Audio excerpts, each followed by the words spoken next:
Баю, баиньки, баю, не ложися на краю. Придешь, ранький волчок, тебе схопить за бочок и потягне у лясок под малиновый кусток.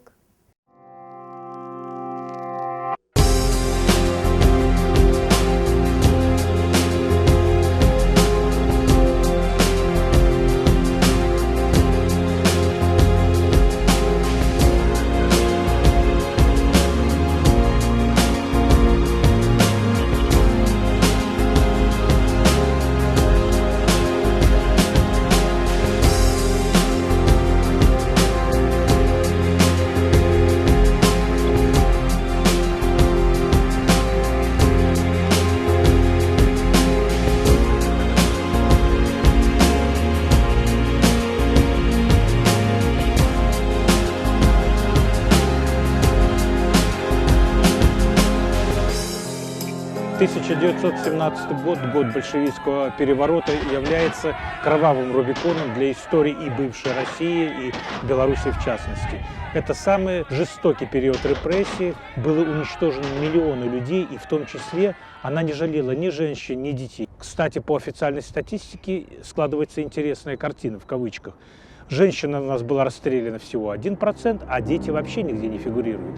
То есть эта категория не входила ни в какие статистические данные, они умирали от голода, холода, болезней.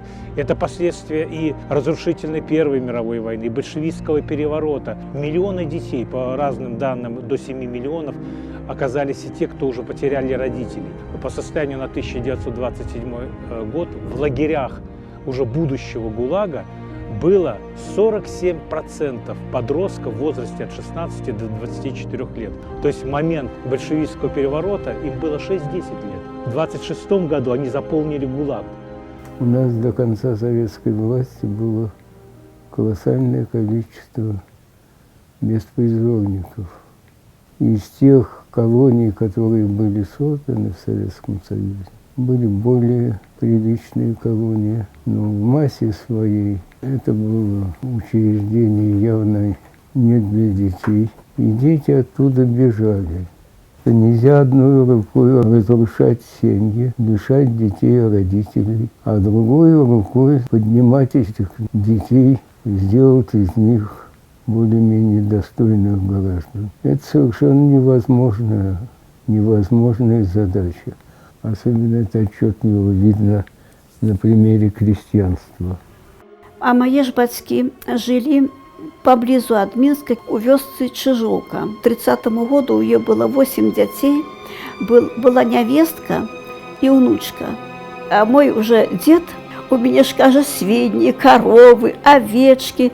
Так вот, каже, подкопайся ты под меня. Я твердо стою на ногах. Але дед помыляўся. С 3 на 4 сакавіка 1930 года забрали с детьми малыми, завезли у турму на Володарского, а раніцай повели пешу на вокзал. В общей сложности в ходе спланированных 12 высылок вглубь СССР было выслано с территории Беларуси 480 тысяч человек. В связи с активными стройками социализма в 1930 году под руководством секретаря ЦК ВКПБ Андреева была создана специальная комиссия, в которую поступали заявки от отраслей народного хозяйства, угольная, химическая, по заготовке леса, сколько необходимо, каких специалистов и рабочих рук в каком количестве иметь. На основании этого НКВД создавало свои разнарядки по областям, областным НКВД, которые производили аресты соответствующего контингента. Сколько надо инженеров арестовать, соответственно, сколько надо чернорабочих. С южных районов депортация осуществлялась в районе Казахстана, Сибирь, Дальнего Востока, центральные районы через Смоленск в районы Сибири, Дальнего Востока, на север России Котлас. Через Витебск шло депортирование в направлении Архангельской области. Везли их у город Великий Устюг. У церкви разместили. А церкваў там было вельмі много. И маці моя перелечила усе церквы и налечила 21. И все эти церкви были заполнены этими высланными людьми. У церкви были порублены нары 4-поверховые, у некоторых церквах 6-поверховые. 27 градусов мороза было, церкви не топлялись. И поэтому на подлогу у церкви накидали конского навоза для обогрева. Им еще не давали воды там и заборонили воду давать мясцовому насельництву. Тогда нек мужики взяли и сякерами, кто принес сякеры, не ведают, выкопали там проломку. А проломку вельми лед был толщерозный у этой северной двине. Так они только могли проломку такую сделать, что пролазила только одна бутылька. И до этой бутыльки привязывали мотузок, и этой бутылькой набирали воду. Уявите себе, сколько можно на такую ораву и як набрать воду. А береги раки были настолько крутые, что мать казала, до проломки спускаюсь с крутого берега, а бабуля молится, каб її мать, значить, молиться, каб вона хоча живою оттуль вернулася. Почався мор дітей у Великім Устюгу. В тих церквах почався мор дітей. Моя мать з батьком часто вспоминали, каже, не розуміє, як Маруська Шалікова вижила. Вона з 29-го года народження, то 1 год їй було, каже, не знаю. Діти всі померли, як вона вижила. Баю, баиньки, баю, не ложися на краю. Погрузили их на баржи, стали сплавлять их у лес. Мужчин всех забрали, оставили детей снова и старых. И мать там у тым ліку была, но ей было 16 годов, будовать бараки. Страшенный был холод. Так-сяк гэтые бараки все ж таки склали. Люди стали вымирать. И не дай Бог на лесорасprацоўку захвореть. Одразу забираюсь. И одночі так здарилося, что моя мать захворела, а еще живые были 2 ее браты. И они знали, что это робится, и они между собой, ее положили между собой. И выходила на работу, говорит, может 40 температуры было. Придешь, ранький волчок, тебе схопить за бочок. Жестокость по отношению к самым беззащитным была вопиющей. Не говоря уже об участи детей, которые родились в лагерях. Целые детскомбинаты были в ГУЛАГе. И, как правило, они погибали в младенческом возрасте. Давали только 1 месяц женщине побыть дома с детьми, а далее это дитя забирали. Поэтому великая смертность была, вот тут живя Козловский, такую его мать, Янина, 4 детей вот так поховала, а только 1 хлопчик Иван остался жить. И потягне улясок под малиновый кусток. 36-й год, да, уже тых братов не стало, уже сестер не стало, и тогда мать остается одна. И она тогда решила, что треба мне народить дитя, потому что тоже, каже, кто ж будет знать, где я загинула, где загинул род. Такая семья великая была. А кто же это будет знать? Так она лечила, что вырастет дитя, и что оно нечто расскажет хоть этим родственникам, которые тут остались. Она же помилялась, бо родственников не засталось, их так само спасти, такий самий лёс. Познакомилась с моим батьком. Слухай, Антошка, нам треба народить дитя. Он каже, ну ты дурница. Я ж загине тут. Вот. Она каже, а може Бог дасть виживе. І вона так часто співає, а може Бог дасть виживе. І я народилася, гіри не було, взвесить не було чим. Але був некий камінь, казали, що він 2 кілограма. Казали. І ось мене кинули на весы, на гэтые, а весы не кранулись з місця. Суседка по бараку казала, что, може, до вечера и доживе, бо такое страшилище родилось, понимаете, что вось. –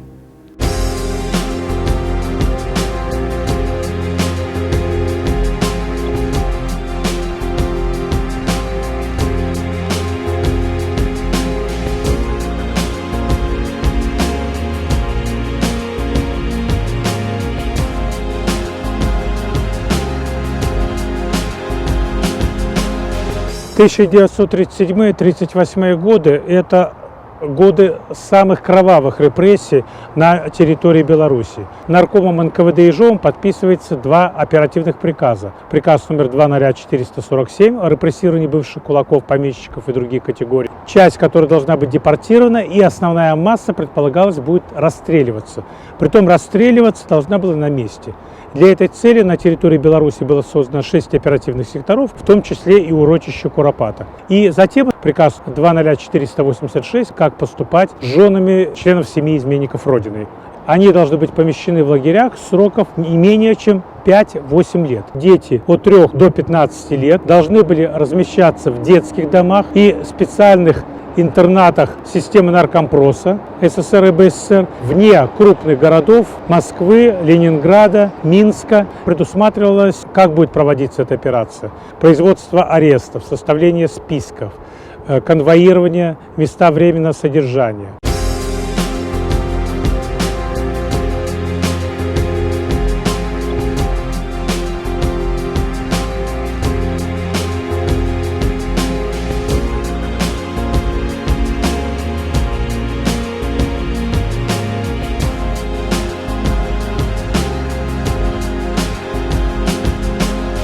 В 1937 году отец мой, кем он работал, я не знаю. Приезжал он всегда на Эмке.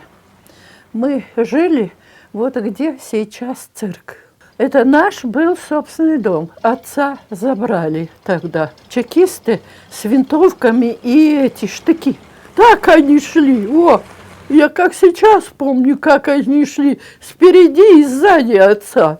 Потом приезжают ночью, забирают маму и забирают нас с сестрой в одну машину. И увезли в тюрьму на Украине.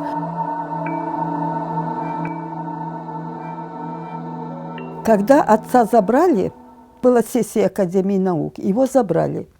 Вот прямо сессией. Уже кончалась первая половина, должен быть обед.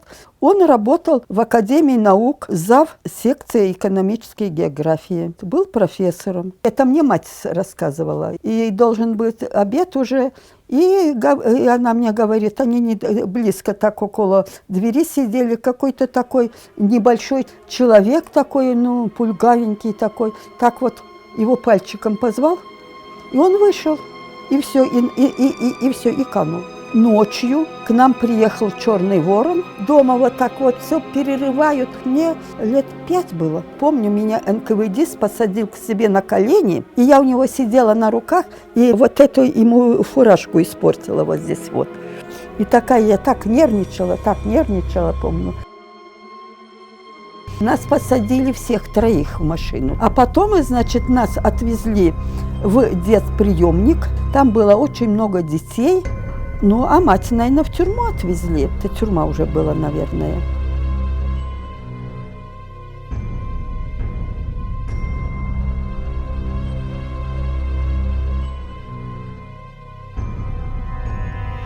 Баю, баиньки, баю, не ложися на краю.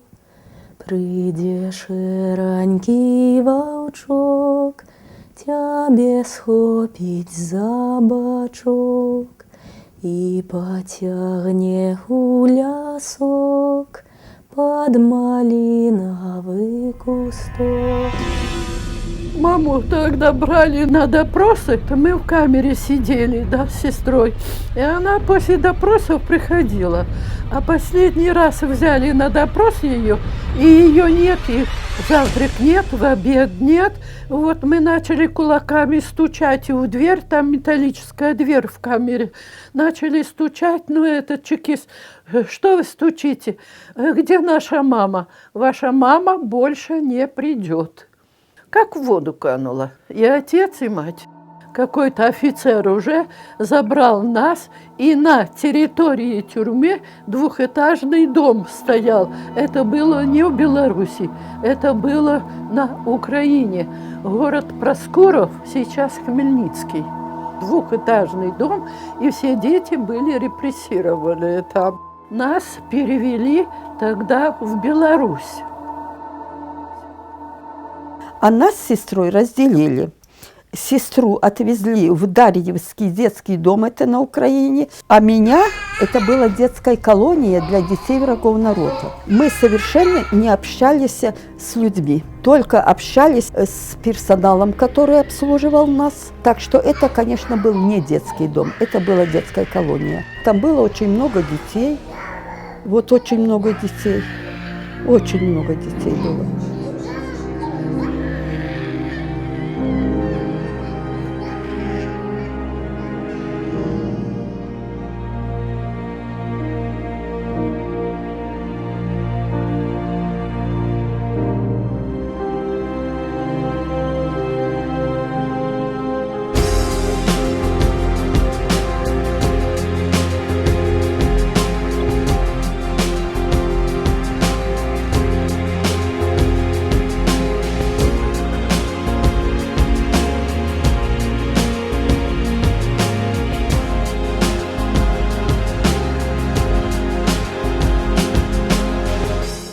Из архивно-следственного дела глава семьи, муж, арестован в Днепропетровской области, его семья осталась в Харькове. И вот этот документ направляется в Харьков для репрессирования семьи на основании приказа НКВД СССР 000486.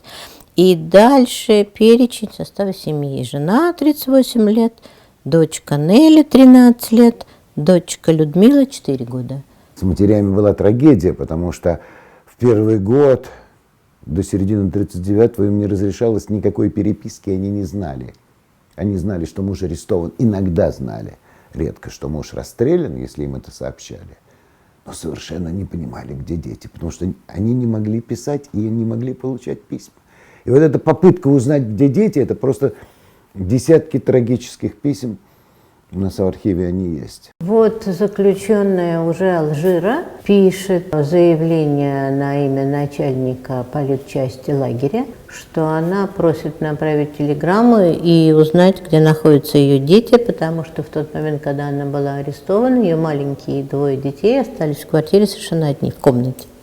Совершенно одни. К сожалению, начальник политчасти не считает нужным это посылать телеграмму, и резолюция на этом ее заявление возвратит. Матери находились в полном неведении.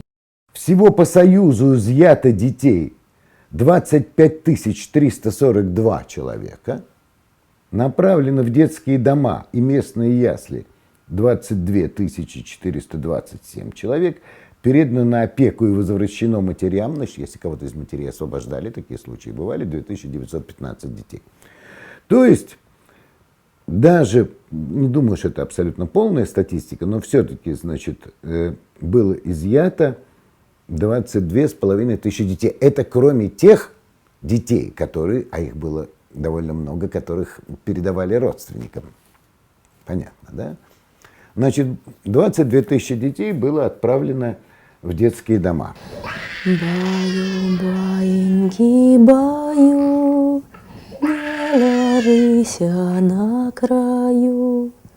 Придешь, ранький волчок, тебе схопить за бочок и потягне гулясок под малиновый кусток. Яркий документ, когда бабушка пытается забрать своего внука и обращается во всевозможные инстанции, в конце концов пишет просто самому заведующему детским домом, и ей отвечают, что вы можете не беспокоиться за своего внука, потому что он находится на воспитании у самой прекрасной матери, у совластей коммунистической партии. Ей внука не отдали в этот раз. Через какое-то время, через год, она все-таки смогла его выцарапать. Потом уже, когда после 1939 года переписка стала разрешена, мамы пытались поддерживать отношения с детьми. Кстати, вот это письмо тоже из Алжира. Цензорские выморки, это так и называется. Вот это письмо в Темниковский лагерь. Тоже цензура тут работает до дыр. Это все из детского дома лагерь. Маленький ребенок писать не умеет. Пишет маме письмо из детского дома.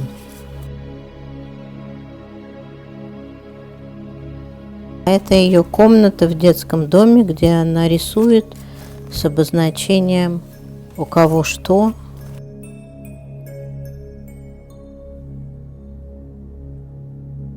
Вот это вот рисунки из Карлага, из Акмолинска. Вот они, бараки Акмолинского лагеря. Рисуют сами заключенные. Партии туда везли женщин, и одна партия удивила всех. Там было много женщин с детьми крошечными. Их вели по бездорожью в лютые морозы. По черзе женщины менялись, и меня к себе каждая за пазуху клала. Баю, баиньки, баю, не ложися на краю. Для нас сделали детский барак. Очень хорошо помню, как их на работу строили, выводили за зону. А для нас эта колючка вокруг, это и была зазона. Мы ее так и звали, потому что вдоль этой колючки зазоны мы, держась за ручки, как бы на прогулку выходили.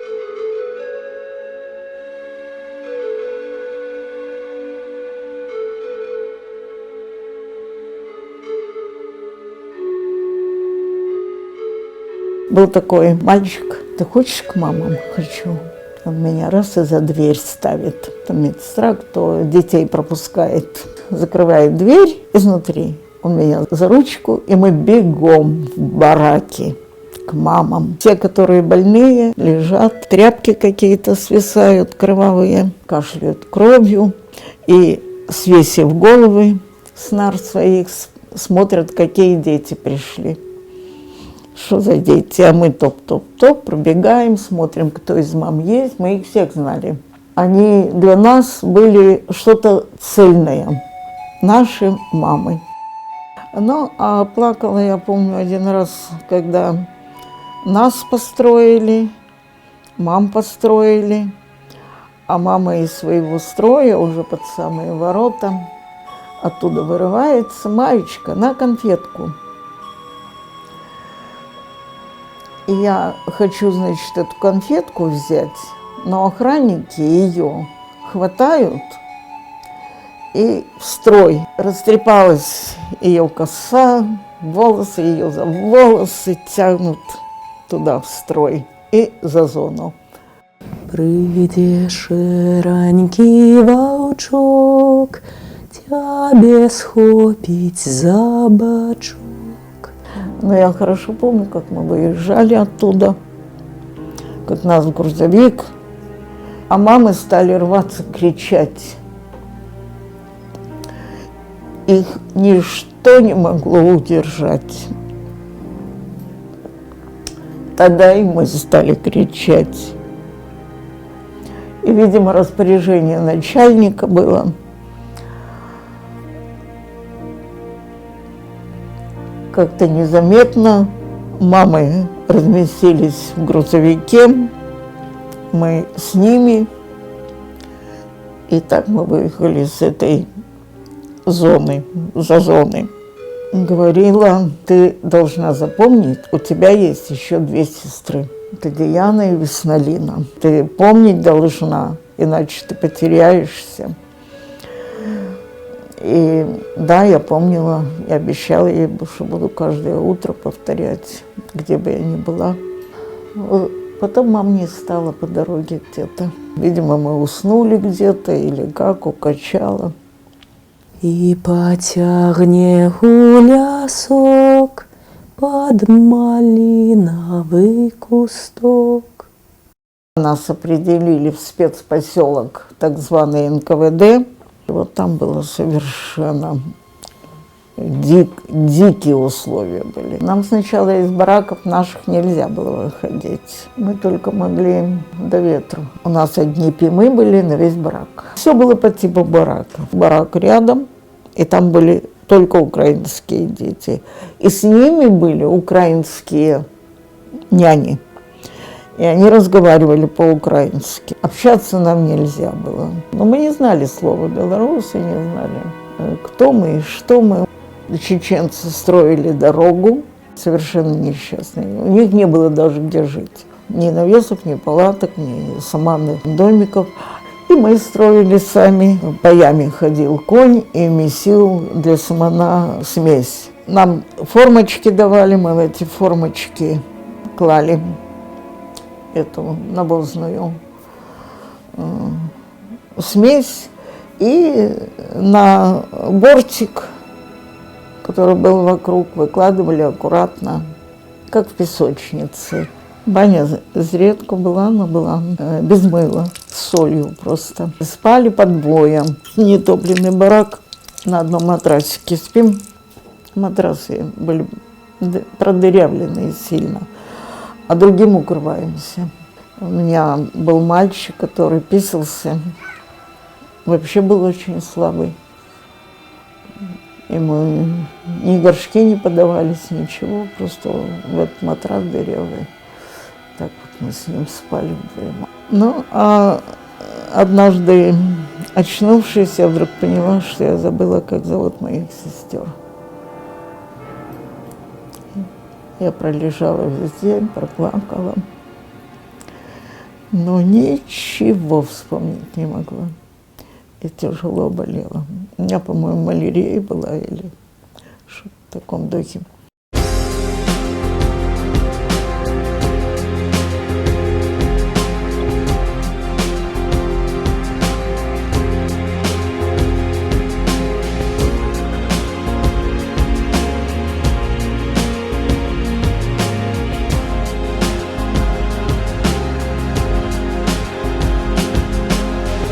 Следующая волна этих депортаций накрыла нашу территорию после освободительного похода Красной Армии в 1940-41 годах. Это категория жен и детей новых врагов советской власти, которые уже были на территории Западной Беларуси. 35 тысяч семей, в общем количестве примерно 122 500 человек. Не менее 43 тысяч составляли дети. Очень много людей было. Потом нас 2 паровоза тянуло. Обыкновенный телятник, нары двухэтажные. Мы были еще малые и боялись лазить наверх, потому что боялись, чтобы не упасть. Открывали дверь, чтобы немножко воздух поменялся. Как заметят эти солдаты на остановке, бегут, скорее закрывают. Местами останавливались, не доезжая до вокзала или переезжая вокзал. Мы очень хотели посмотреть Москву, нас провезли ночью. По дороге не кормили нас. Были женщины беременные, они уже там родили. Но ехало много маленьких таких детей, знаете, вот 3 годика, 2 годика. В первую зиму они все погибли, эти детки. Но если умирал кто-то, открывали дверь и выбрасывали. А уже хоронили, наверное, обслуга эта железнодорожная. Никто не пытался убежать, потому что знали, что куда убежишь, ведь кругом советская власть, НКВД. Все равно поймают и назад посадят. То не пытался никто убегать.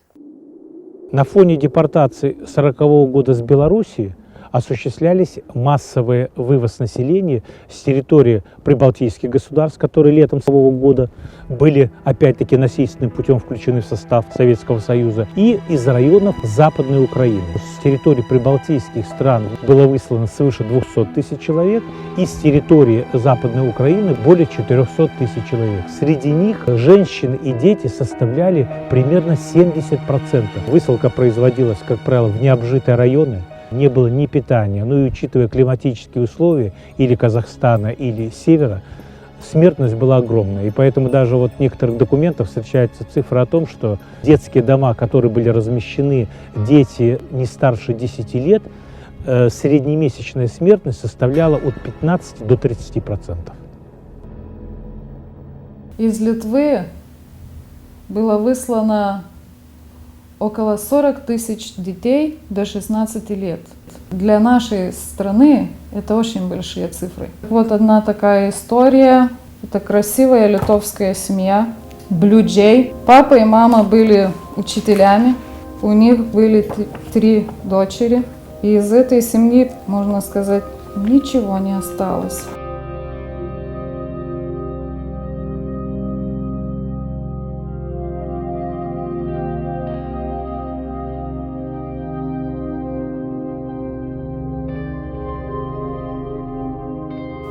Всех забирали на рассвете, а нас взяли вечером. Но сестренка моя такая веселая, она новые ботинки ей одели, она вышла во двор и красовалась ботинками. Но мы очень плакали, эти мешки все сбросили в грузовик и отправили нас. Эшелон был на вокзале, и папу сразу от нас отлучили, в основном дети и старики. Ну, было 88 лет старушке, а самому маленькому было годик. Страшно было, конечно, нам. Потом женщины видели, как последний вагон отцепили мужчин и увезли в другое место. В 1942 году, 18 мая, из этого мира ушел наш дорогой папа. Ему 43 года. Трутя Блюджутя, старшая сестра, она вела свой дневник. Начала его с 1939 года и до 1943 года. Мама всегда доходила. Уже весна была, и трава уже росла. Деревянную бочку такую маленькую выменяла у людей, и там она квасила как капусту, потому что не всегда можно в лес войти. Ну вот потом опухло у нее горло, ничего не могла проглотить.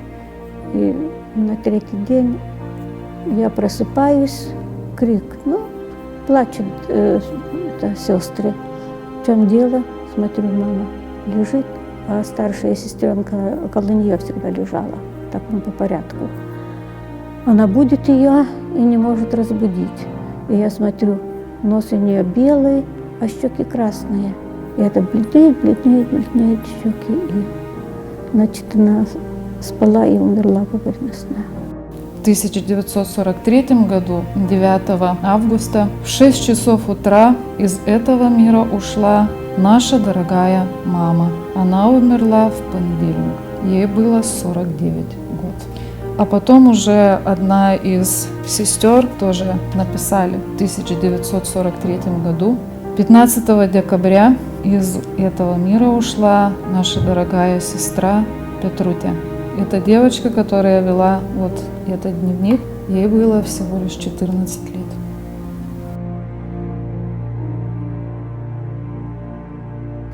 Нас хотел бригадир, чтобы мы пошли в детский дом, но мы в дом не пошли.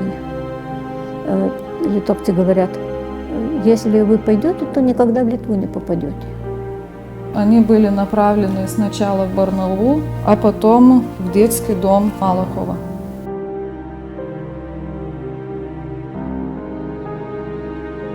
В системе ГУЛАГа после 1937 года оказались не только советские дети. Это были и дети испанцев, которые сражались против фашизма в 1936 году, которых отправляли в целях безопасности в Советский Союз, считая, что это самая надежная страна, где можно обеспечить их безопасность. И они действительно первоначально находились в пионерских лагерях, им создавались прекрасные условия. Мы обнимали их в Одессе и Ленинграде, и в Минске.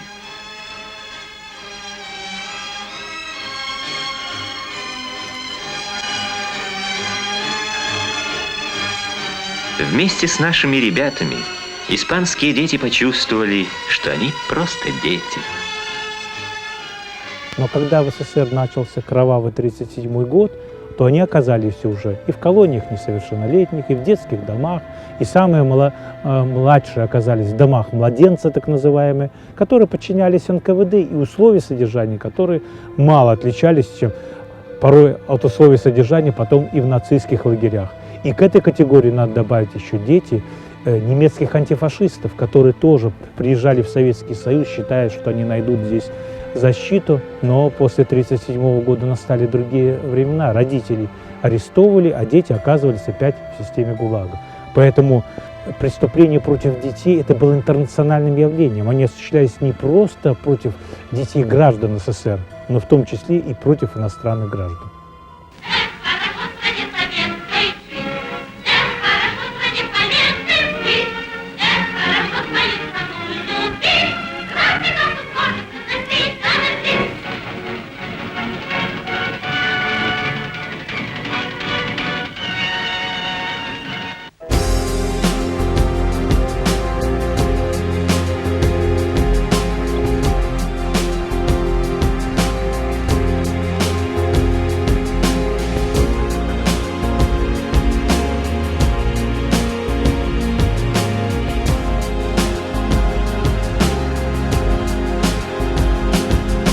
В 20 веке и белорусы, и уроженцы Беларуси испытали на себе эксперименты двух самых кровавых режимов того времени. Это сталинского и нацистского. Те, кто остался на временно оккупированной территории, подвергались гонениям и уничтожению со стороны немецкой администрации. По заданию с Москвы было партизанское движение, проводили всевозможные акции. Власти на одного убитого немецкого военнослужащего брали 100 заложников и их расстреливали. И заложников брали прежде всего в населенных пунктах, большинство из них дети в возрасте от 5 до 18 лет. С территории Белоруссии нацисты депортировали на территорию Германии и других оккупированных стран несколько сотен тысяч наших граждан.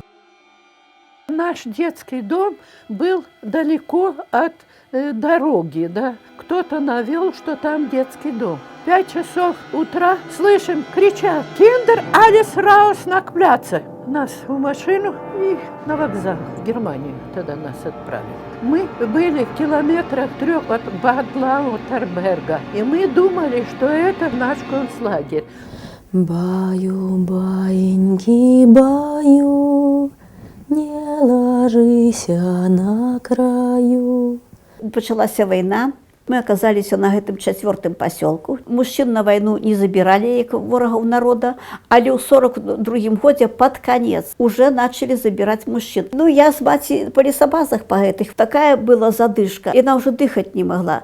А я уся покрылась струпьями. Однойчы приходит мой батька и говорит, забирают на войну. А суседка по браку каже: а боже ж мой, ну може до извоза як-небудзь і дойдзе.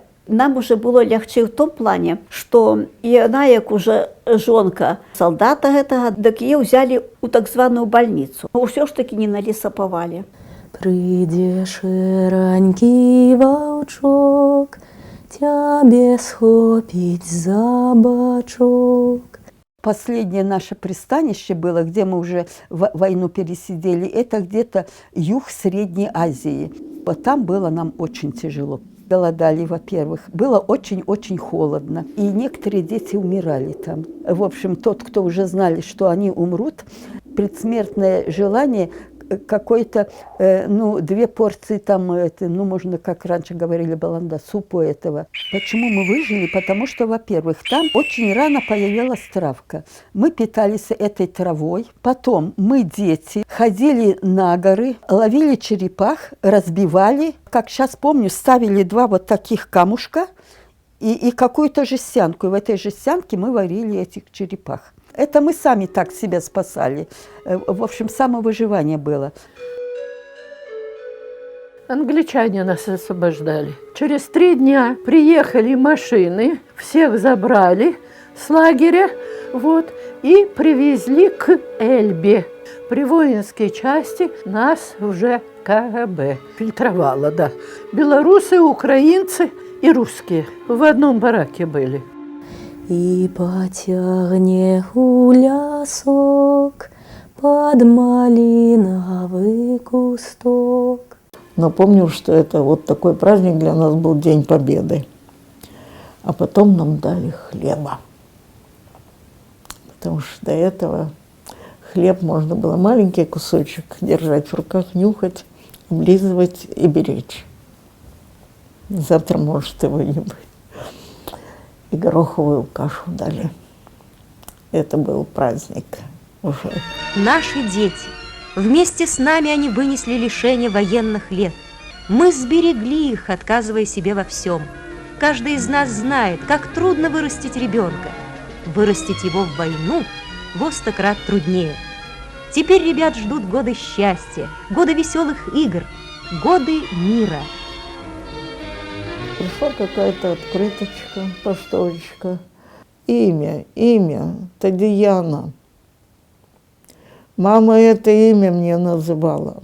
Я написала по этому адресу. Она меня забрала и забрала еще одну девочку, кто-то там просил. Нам нельзя было ехать в Беларусь. На станции мама стояла в какой-то бесконечной очереди куда-то выбыть. 12 часов пробила ночи. Она билет взять не успела. Она кричала так. Я была там с ней. Не выполнили предписание. Значит, ее опять заберут. А там забирали очень просто уже. Детей в одну сторону, дети уже повзрослевшие. Так было с той девочкой, которую она привезла для другой мамы. Маму посадили, девочку забрали. Она меня вот прямо тут кинула, стой никуда, возле деревянного чемодана, который в основном на мне висел, и я падала.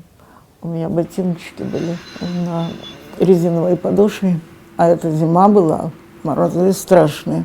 Из пальто я выросла вот так, руки торчали.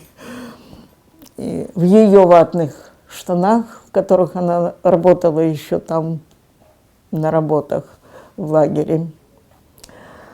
Сама она в каком-то тряпье, штаны на меня одела, теплые, стеганые. Стой здесь и никуда больше не уходи. И она побежала в тоже НКВД или КГБ или что там. И она вернулась, и ей выдали билет. И так мы из Казахстана проследовали в Сибирь. Официальная власть решала. Из Литвы была не одна такая экспедиция, когда легально ехали люди, чтобы перевезти из Сибири в Литву абсолютных сирот. В Литву было перевезено обратно около 300 детей из Сибири. В 1946 году, 4 марта, принято решение, по которому Блюдžiūtė Birutė и Блюдžiūtė Laimutė может возвратиться в Литву к своим близким. Батька, чтобы нам вернуться сюда, у Беларусь, и он ходил до Мурада, ходил, и ничего, никто не мог ничего ему дозволить.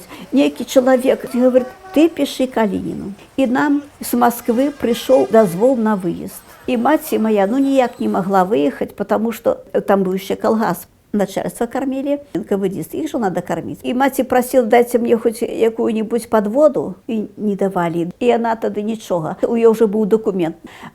Бетончик бураков зварила, меня за руку взяла, домовилась с почтаркой до Верхней Тоймы на подводе. Вот так мы приехали сюда, в Минск. Мать моя такая была, что она не терпела, и она рассказывала людям, где была, откуда приехала, что робилась.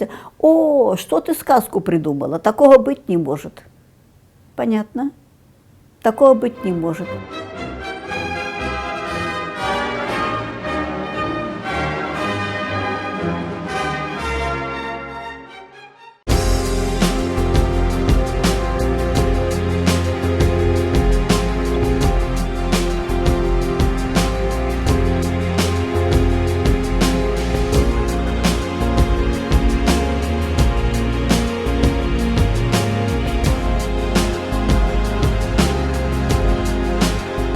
После окончания Великой Отечественной войны, по состоянию на январь 1945 года, в лагерях ГУЛАГа насчитывалось примерно 3 800 000 сидельцев. И этот контингент значительно еще расширился после 1946 года, когда стали поступать и этапы, и эшелоны именно тех, кто выжил на временно оккупированной территории. Было отправлено в районы Сибири, Дальнего Востока и район Колымы не менее 48 000 человек. Первое время это были какие-то колымские поселочки, где я и родился. И только в 5 лет перебрались в столицу, Магадан. Вот здесь я увидел огромное количество заключенных. Каждую весну, когда начиналась навигация, из порта гнали толпы людей по нашей улице, мимо нашего дома. Вели их на 4-й километр в пересыльный лагерь, но очень много их вели. А кроме того, в самом Магадане огораживалась площадка сначала колючей проволокой. Потом туда приводили рабочих, на вышках охраны. Мы же там играли возле заборов. Охрана на нас внимания не обращала. Иногда удавалось поговорить с этими заключенными. Ну, они в основном говорили, конечно, спрашивали, кто ты, кто родители. С мужчинами была вообще особенная история. Ведь эти мужчины, инженеры первых пятилеток, которые там работали по 2 смены, которые всего себя вкладывали, они вкладывали в труд, в какое-то там построение вот этого идеального будущего. Они же очень мало занимались детьми. Да и времени не было, детьми жены занимались. И вдруг, когда они оказывались в тюрьме, смотришь по их письмам, проходит там месяц, другой, третий, все это отлетает. Этот цех, который он там всю жизнь, завод, который он всю жизнь создавал, так далее. Остается главное – дети. И начинается эта удивительная переписка отцов с детьми. Вот здесь, видите, книжечка. Удивительно, один из отцов, вот мы только сейчас просто взяли и репринтно издали эту книжечку. Написал книжечку от отца письмо Алене об отважном почтальоне. Он написал ее в стихах, она замечательно там же иллюстрирована. Это такая книжечка из лагерей. Но у нас и сотни писем этих из лагерей. Это удивительно. Они все время думали о детях. Все время были зациклены на детей. Баю, баиньки, баю, не ложись на краю. Придешь, ранький волчок, тебе схопить за бочок и потягнет у лясок под малиновый кусток. 5 миллионов ребят отдохнуло в этом году в пионерских лагерях. Наш детский дом хотели разделить. Отдельно детский дом для бравого народа. Но когда они были маленькими, то с ними хлопот не было. А потом они начали подрастать, и с ними стали возникать проблемы. Я помню эту работу комиссии. Рассматривали дела и делили детишек по качеству. Потом опять соединили. Но было и событие такое, которое из ряда вон выходящее, которое осознанно мной сравнительно недавно, в полной мере. Дело в том, что в 1949 году приехали какие-то люди, мужчины, отобрали несколько воспитанников, в основном мужского пола, и увезли в Витебск. И там нас облучили. Через пару дней у нас волосы всех выпали, и мы ходили как фантомасы, такие с желтыми черепами. После этого прогучись у меня не было. Я помню, в школе смеялись, я не мог 50 сантиметров подпрыгнуть. Голова не поворачивала. Костно-мышечные ткани у меня были поражены. Это 49-й год. 49-й, мне уже было 12 лет.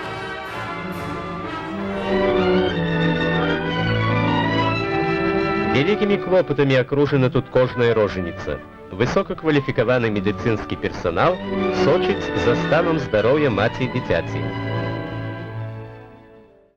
Это было под Магаданом, в 100 с лишним километрах в лагере. Мама еще была, но тем не менее я родился.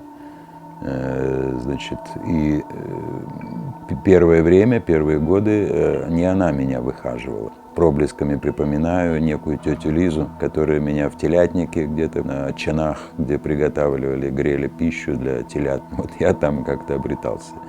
Те, кто освобождался, они не имели права покидать это место. И рядом было вот это поселение, домов 30 таких деревянных срубов, значит, где поселялись освобождавшиеся люди. Это где-то в 6 классе. У меня вдруг возник вопрос, а почему посадили мои папу и маму?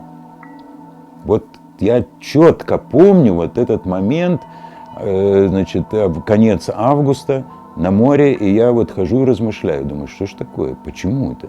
Вот. Что меня поразило тогда, это трудовая книжка, что называется, мамы. Первая запись у нее по освобождению, что назначена певицей. Потом у нее запись, что была уборщицей в детском доме. И вот этот детский дом, это классика НКВДшный дом был. Там были абсолютно разновозрастные дети. Мама мне говорила, не ходи туда. Никогда не ходи туда, значит, вот к этому месту. Потому что нравы там были, конечно, самые суровые. После начальной школы меня привезли в интернат. Туда же прибыли эти дети с того детского дома. Я приезжал оттуда, когда на каникулы или что-то, вот со спаленными руками и со спаленными ногами. Закладываются бумажки между пальцами, когда спит, и поджигаются. И это, значит, это называлось балалайка на руках, а на ногах назывался велосипед. Они кончали там десятилетку. И вот эти вот ничейные, что называется, дети, они потрясали потом долго еще Магаданскую область вот бандитизмом. Тогда были страшные всякие разговоры на приисках. И я думаю, что это до сих пор сказывается. Я была 7 лет в комиссии по помилованию, президентская комиссия. Я говорю, давайте мы ему снизим. Ну, посмотрите, Мария Тамановна, какой у него букет, 7 или 8 посадок. Я говорила, меня интересует первое. Я смотрела первую. Как правило, мои подозрения подтверждались. 15-летнего мальчишку в 47-м, 48-м сажали надолго. Он там становился преступником, и дальше он уже все. И вот замечательная книга мемуаров Ольги Адамовой «Слиосберг», я писала к ней предисловие. Она больше пишет о других, чем о себе. Она рассказывает душераздирающую историю. Забирают женщину, у нее остается на 5 лет. У нее до войны, у нее остается 11-летний мальчик. В 41-м ее должны освободить 25 июня по сроку. Он ей пишет, мама, меня все зовут, все мальчишки говорят, что мои родители арестанты. У него умирает бабушка, его гоняют тетки из дома в дом, они не очень хотят с ним возиться. Он ждет мать. Она пишет, вот-вот вернусь. Ее вызывают 22 июня, им сообщают, никого не выпускают до особого распоряжения. Она пишет ему отчаянное письмо, что подожди, вот скоро это разъяснится. Проходит месяц, второй, ответа никакого нет. Она приходит, и ей объясняют, что никаких писем, переписка, письма не отправляются по назначению. 5 лет сын не знает о ней ничего. Она умоляет дать ему возможность сообщить. Нет, нельзя. И 5 лет спустя она встречает его в лагере уголовником со сроком 5 лет. Вот судьба детей врагов народа, характерная.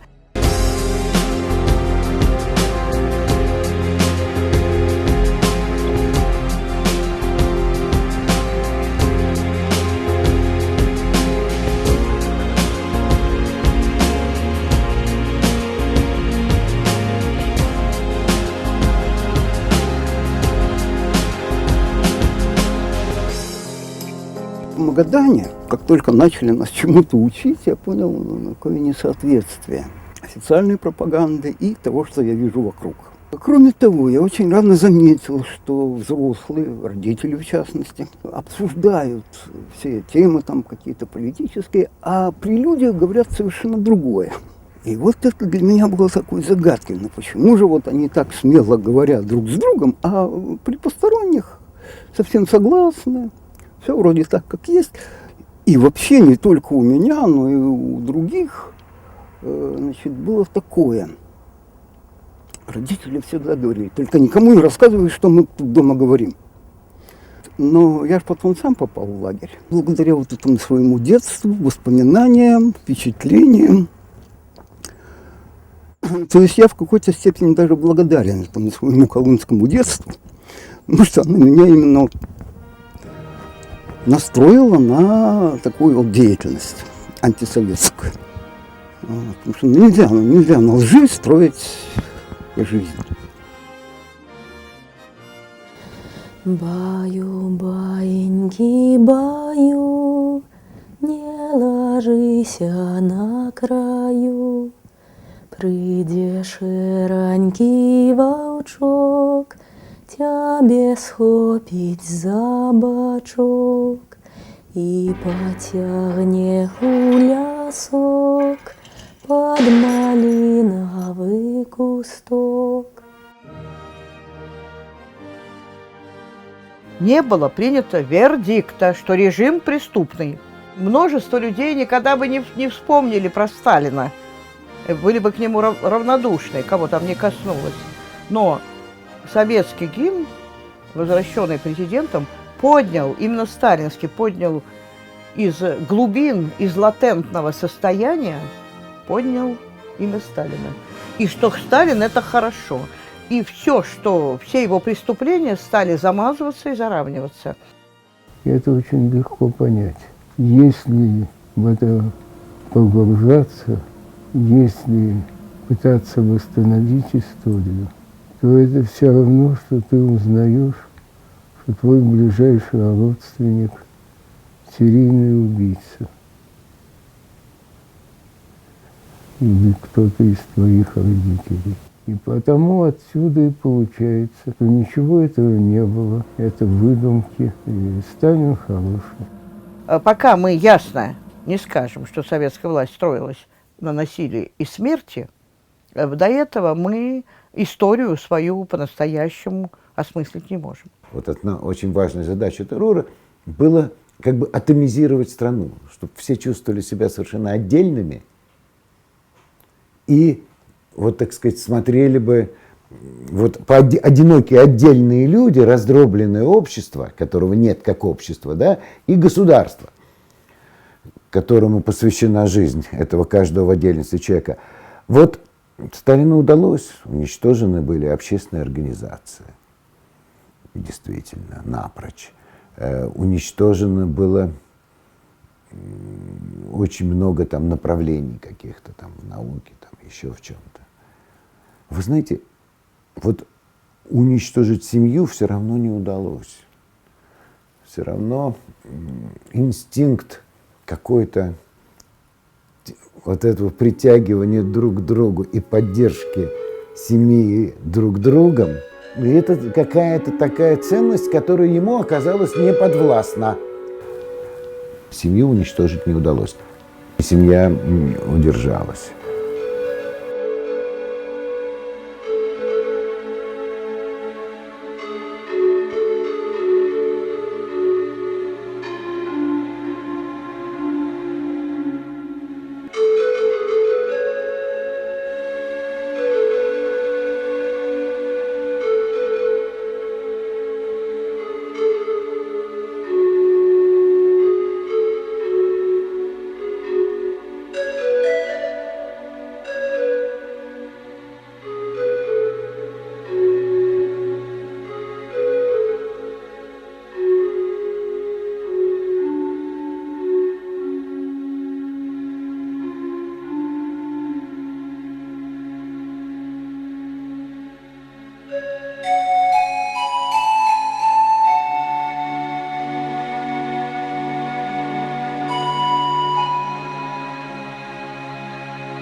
Единственная цифра, которую официально мы имеем, это то, что с территории Западной Беларуси в 1951-1952 годы было депортировано 2225 семей общей численностью 9000 человек. Из 9000 человек не менее 4500 были дети. Это уже 51-52 годы. Мы, к сожалению, не знаем ни масштабов этой трагедии, никогда не узнаем точных цифр, но можно говорить о том, что большинство детей, которые были депортированы с родителями в эти районы, навсегда остались в этой земле.